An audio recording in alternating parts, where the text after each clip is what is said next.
Welcome to Kadampa Podcasts. These podcasts offer practical solutions to daily challenges and help guide us to a happier and more peaceful state of mind. In each episode, you will find an extract from a teaching given by one of various Kadampa Buddhist teachers worldwide. All these teachings are inspired by the profound wisdom of Venerable Geshe Kelsang Gyatso Rinpoche, a Buddhist master for our time. We hope you will enjoy listening.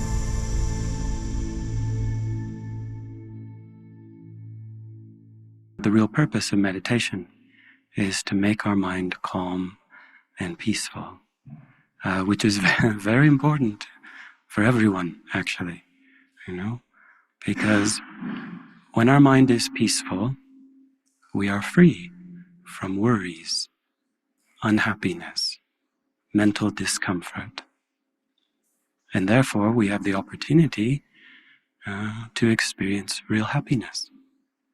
Okay?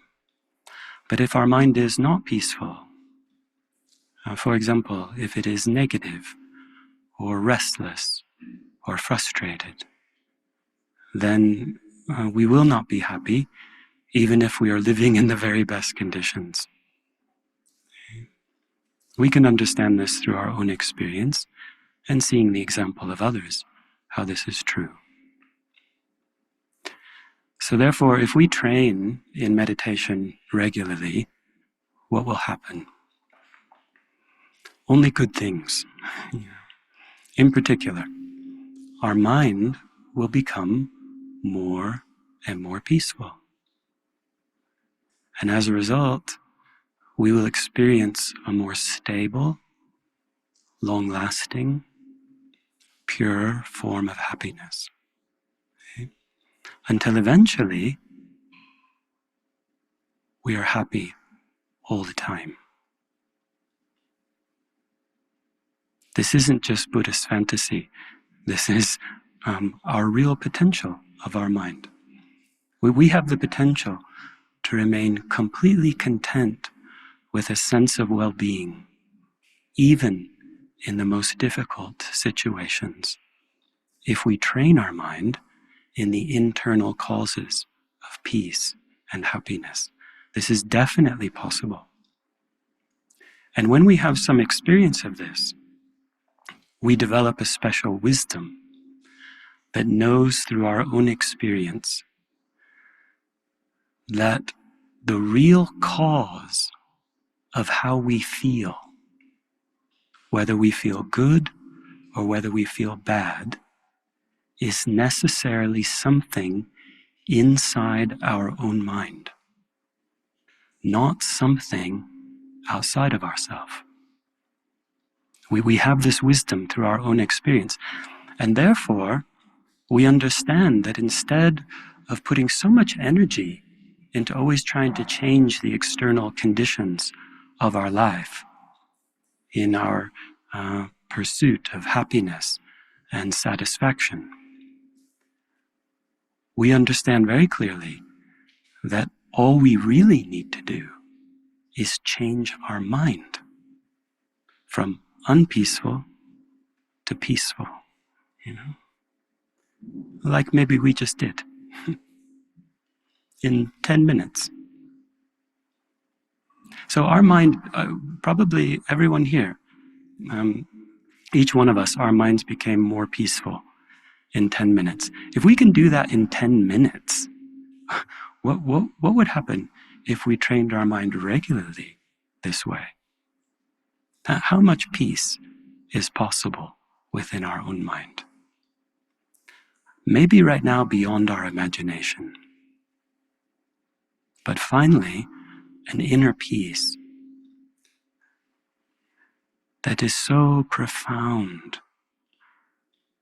It has the power to give happiness to all living beings. This is enlightenment. Buddha talks about enlightenment. We all have this potential, and the very fact that some more peace is appearing in our mind right now is proof of that potential. Because if we can improve our inner peace a little, we can improve it a lot. And the final the supreme inner peace, is that of enlightenment. So maybe we're not expecting enlightenment in this one meditation session, but we should be encouraged. The point is, we have the power to change our own mind. And meditation gives us the best opportunity to change our state of mind for the better, not just for ourselves, but for everyone, including our partner, our family, our friends, our community, our world.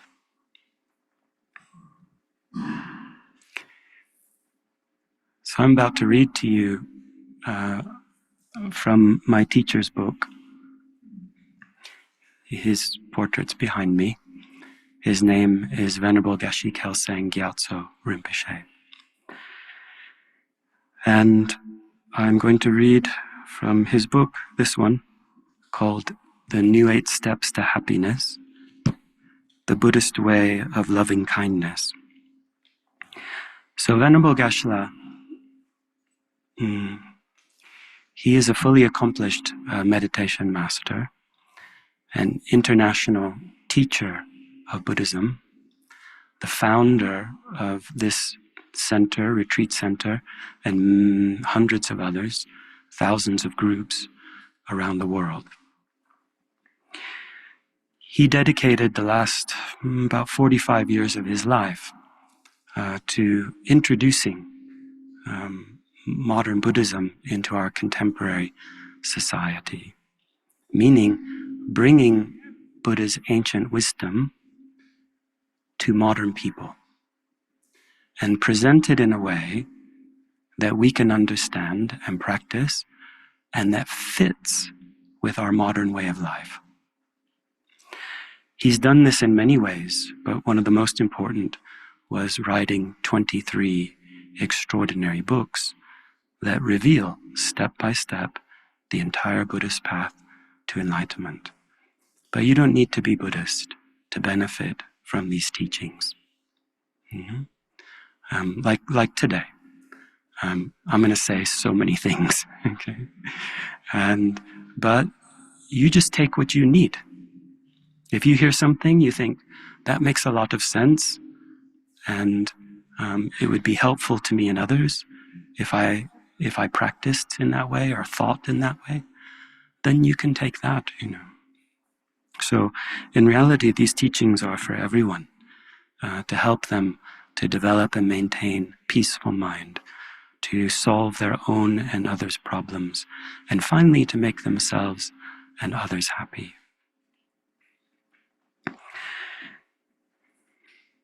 How do we do that? We need to change our mind from unpeaceful to peaceful. So now I'm reading from the introduction to this book. So Venerable Geshe says, the first step towards changing our mind is to identify which states of mind produce happiness and which produce suffering. Good idea. Okay, so the first step towards changing our mind is to identify which states of mind produce happiness and which produce suffering. States of mind that are conducive to peace of mind and happiness are called virtuous minds. Okay? So states of mind that are conducive to peace of mind or inner peace and happiness are called virtuous minds. So a few examples. Patience. My dad used to always tell me, relax, son, patience is a virtue. That was long before I met Buddhism. I'd usually get kind of like frustrated at that, because usually we were like shopping or something and I wanted to do, he'd say, relax, son, patience is a virtue. He was right. So virtuous minds are like patience, loving kindness, compassion, and so forth. Okay, these are virtuous minds. They are conducive to inner peace and happiness. Whereas those minds that destroy our inner peace and cause us suffering are called delusions. Okay, so virtuous minds and delusions are opposites. Because virtuous minds give rise to peace and happiness, delusions destroy our inner peace and therefore our happiness and cause physical and mental pain. We have many different types of delusions, such as uncontrolled desire, also known as desirous attachment, anger, jealousy, pride, laziness, and ignorance. These are known as inner enemies because they are continually destroying our inner peace, our happiness from within. Their only function is to cause harm. Okay, so delusions are unpeaceful, uncontrolled states of mind. So, one of the easiest ones to recognize is anger. It's the most potent destroyer of our mental peace. But that's not our main focus for today. Our main focus today is to be able to distinguish between the virtuous mind of love and the delusion of desirous attachment. Okay? Now, desirous attachment is sometimes called uncontrolled desire, or sometimes just called attachment. So my guess is I'm going to start saying attachment because it's only one word, but it's just all the same. Attachment, desirous attachment, uncontrolled desire. Okay, so we're going to focus in this teaching on the virtuous mind of love and the delusion of desirous attachment or uncontrolled desire or just attachment. In fact, that's the real meaning of the title: love, desire, and relationships. So love, in this case, means the virtuous mind of love. Desire, in this context, means uncontrolled desire or desirous attachment. Because it destroys our inner peace, it's an object of abandonment of our spiritual practice. But not all desires are to be abandoned.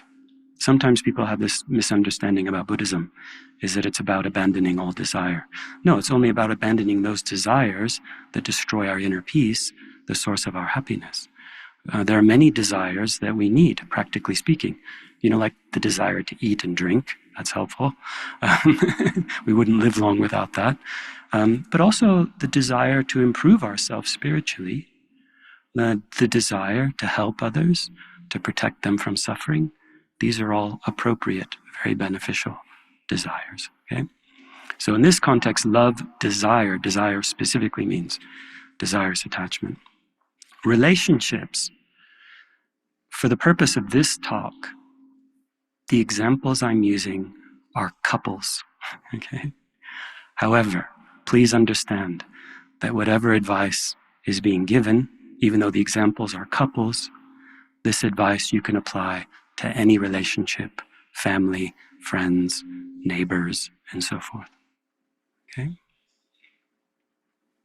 All right, so love is a virtuous, peaceful mind and is the source of all of our happiness in our relationships. Okay? Whereas desirous attachment is a delusion, it's an unpeaceful mind, and it's the source of all of our problems and unhappiness in our relationships. But attachment is very tricky. It's deceptive because normally when it arises, it feels good, at least initially. Okay? And in this way, it's like licking honey off a razor's edge. That's the analogy. It's quite graphic, right? The initial taste is sweet, but then the pain comes. So it's very deceptive. We're deceived by our attachment, drawn in by it to follow it. And initially, It feels good, but later the pain comes. So in truth, love and attachment are very different. And you would think that because they have such opposite effects, they'd be easy to distinguish within our mind. But in actuality, attachment in our close relationships is almost always confused for love. Okay? So even though they have opposite effects, love giving rise to happiness in the relationship, attachment causing problems and unhappiness in the relationship, it's not easy for us to distinguish them without receiving teachings. In fact, we don't even really know about, we always confusing our attachment for love. This is across our human society, by the way. It's our popular culture. It's reflected in our music. And I'm going to give you a few examples. But I have to apologize because I'm a 54-year-old Buddhist monk, and so my examples are not contemporary. They're 70s and 80s. Sorry. So if you have some good contemporary ones after the talk, you can update me, okay? So maybe some of you have heard of Jay Giles' band, a song called Love Stinks. They have a song called Love. Matter of fact, that's enough just to Love Stinks. And if I remember correctly, there's a lyric in there. It's something like, and so it goes till the day you die. This thing they call love is going to make you cry. Is the lyric. Love stinks. Okay? Let's see, what's another? There was a group called the Persuaders, and interestingly enough, I think later this song covered by the Pretenders, called a thin line between love and hate. A thin line between love and hate. I'd like to change the name of that song, please, to A Thin Line Between Attachment and Anger. Maybe that will become more apparent later. In truth, there's a huge chasm between love and hate. Those are opposites. But there is a thin line between the delusion of attachment and the delusion of anger. Oh yeah, and then the song by Blondie, Heart of Glass. You know, I still like that one.